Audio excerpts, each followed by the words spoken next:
But apparently we're hearing now that the celebrities around them, everyone was confused. One source put it that they were the talk of the entire evening and many people avoided them. Hollywood has just turned on Blake Lively and Ryan Reynolds faster than your cousin Vinny who just got bit at a zombie party, and actors are finally exposing the truth about them both. The golden couple of Hollywood might not be so golden after all.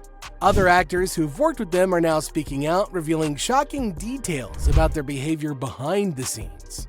From Ryan taking over Deadpool and pushing people out, to Blake allegedly ruining careers, their once flawless image is starting to crumble.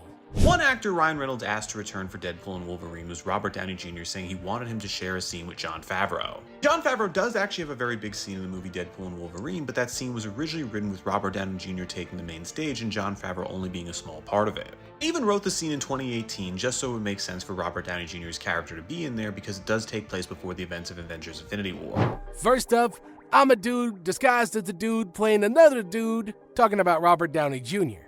Let's be honest, if you were Ryan Reynolds, what would be your biggest flex? That would be getting Iron Man himself in your movie. Apparently, Ryan and the team approached RDJ for a cameo in Deadpool and Wolverine, and he shut it down. Robert Downey Jr., after a 5-year break, is returning to Marvel, but before he did that, he actually turned down Ryan Reynolds. Initially, it seemed like a thanks but no thanks, but insiders say there's a lot more to it. Downey Jr. apparently saw right through Ryan.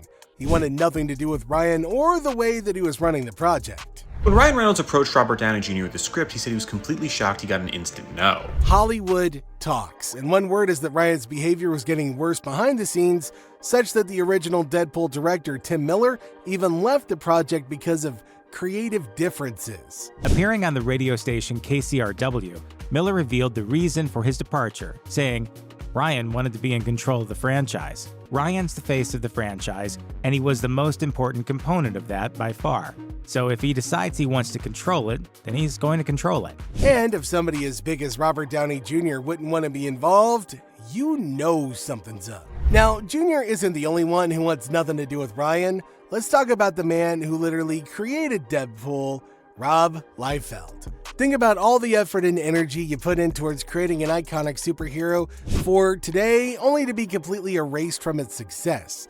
And that's exactly what happened to Rob. They did not speak to me at the premiere. They did not speak, look, shake my hand.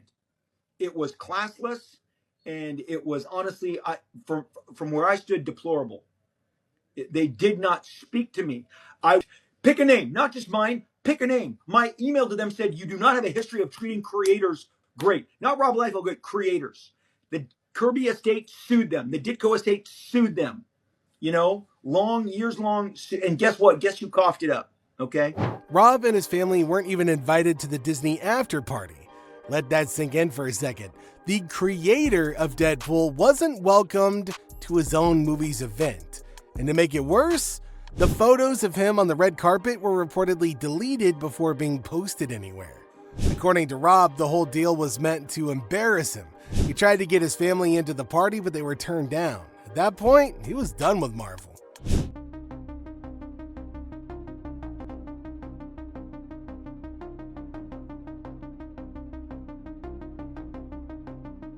And who was the face of Deadpool and Wolverine? Ryan Reynolds.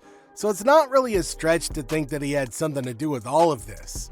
But this isn't even the first time anybody's been pushed out of the Deadpool franchise. You guys remember Marina Baccarin, right? She played Vanessa in Deadpool, a huge part of Wade Wilson's story.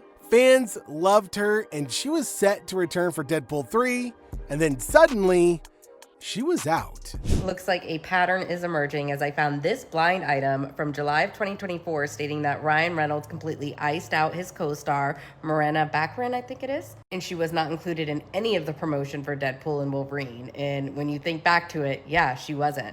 She wasn't invited to be part of the main promotions. She wasn't included in red carpet photos. In interviews, she hinted that she barely filmed scenes for Deadpool 3, despite being a key part of the first movie. And let's not forget about how the entire Deadpool team was posing together at the premiere, while she stood off to the side alone. And if you look at the red carpet photos, she's pictured all alone by herself, not with any of the other cast. Just like what Blake did to Justin. Coincidence? Or was this Ryan's way of pushing out people who didn't fit into his version of the movie? And speaking of actors who had a rough time with Ryan, let's talk about TJ Miller. So Miller was featured as Weasel in Deadpool and was probably the funniest side character in the entire series. But outside of the film, Ryan wasn't so funny. I just kind of listened and thought it was weird, and then I got off stage because then they finally were like, cut. And then I got off stage and I walked over and the whole crew was acting weird. And then I went up to Kate and I was like, that was weird, right? And she was like, of course it was weird. It was insane. It was insane. And everybody was looking at each other like, what the is he doing? And so that was not a great experience for me. TJ revealed that Ryan used to make really harsh comments about how Weasel was only present in the film for exposition before the real movie went on. It was such a bad experience that TJ literally said that he wouldn't come back for Deadpool 3, not even if he were paid double his salary. Ari is the big boss, their agent, the CEO of William Morris Endeavor, the same company that last year fired Justin Baldoni after, in his lawsuit, it was alleged that Ryan Reynolds pressured the company to drop him. And just now, the head honcho at William Morris Endeavor is gloating about getting rid of Justin Baldoni. And now we get on to the This Ends With Us drama. So what's the real story here? Well, Candace Owens has got a lot to say about that. She's been following the drama closely, and according to her, somebody from the It Ends With Us set spilled the real tea. Apparently, one day Ryan Reynolds arrived on set, took a look at the dailies, and something triggered him. Next thing you know, Ryan's hands are all over the project. Owens believes this is all about control. Ryan's insecure and can't tolerate not being in charge of everything, even events for his wife. Well, Ryan Reynolds on the Enneagram is a psycho. That's what he is. He's just a psycho. His number is psycho. And we had suspected, just by piecing together everything, that he didn't want Blake Lively to be away from him. Remember, I built out the timeline and I worked through it, and I realized that, oh, this is interesting. Like, Ryan Reynolds is filming at the same time as Blake Lively. He's also doing his Wrexham football stuff. And they're basically apart. And I'm sure he popped back a few times, but for like 4 months scheduled to be apart in a different country.